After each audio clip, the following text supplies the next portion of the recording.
ఇక్కడ పైన వీడియో చూడండి. ఇక్కడ జవాన్లు ఆ గుడారాలు ఆ పరిస్థితి ఏంటి అనేసి కొంచెం కన్ఫ్యూజన్గా ఉండొచ్చు. కానీ జవాన్ల పరిస్థితి ఎప్పుడు చూసినా ఇలాగే ఉంటుంది. ఇలాంటి పరిస్థితులను దాటుకున్న తర్వాతనే అతను జవాన్గా మారటం జరుగుతుంది.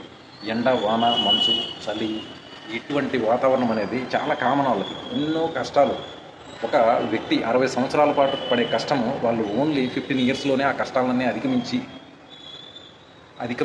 వారి ఇంటికి చేరితే అప్పుడు ఒక సోల్జర్గా ఒక సక్సెస్ని సాధించి బయటకు వచ్చాడనే విధంగా ఫీలింగ్ అనేది ఉంటుందన్నమాట. ఎందువల్లంటే తను పడే కష్టం అనేది అంతా ఇంత కాదండి.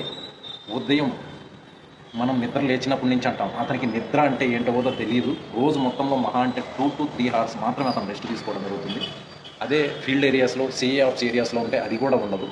చాలా కష్టంగా ఉంటుంది వారి మొత్తం జీవనశైలి అనేది. ఎంత కష్టంగా అంటే వారు మనస్ఫూర్తిగా ఇంటి దగ్గర వాళ్ళని కూడా పరుచుకునే పరిస్థితి కూడా ఉండదు. అంత దారుణమైన పరిస్థితి ఈ సోల్జర్స్ ఉంటుంది. ఇక్కడ మీరు ఈ వీడియోలో చూస్తున్న ఏదైతే సీన్ కనపడుతుందో ఇది ముఖ్యంగా సిఏ ఆఫ్స్ అంటే జమ్మూ అండ్ కాశ్మీర్, అస్సాం, అరుణాచల్ లాంటి కొండల ప్రాంతం ఇలాంటి టెరైన్ ఉన్న ఏరియాల్లో ఒక పర్మనెంట్ నివాసం ఏర్పరచలేని పరిస్థితుల్లో ఇలాంటి గుడారాలు, టెంపరరీ ప్లేస్లు అనేవి ఈ విధంగా గుడారాలను ఏర్పరచుకొని ఎటువంటి పరిస్థితులను తట్టుకొని వారు ఇలాంటి గుడారాలను ఏర్పాటు చేసుకోవడం జరుగుతుంది.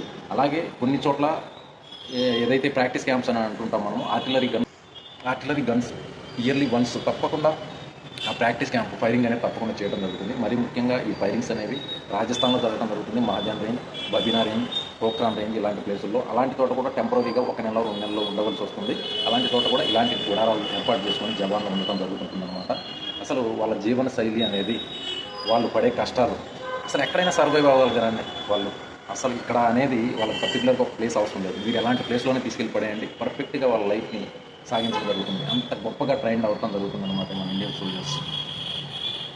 వారికి మనము ఏం చేసినా కానీ వారి రుణం అనేది తీర్చుకోలేమండి, కానీ ప్రయత్నించండి. Thank you. జై.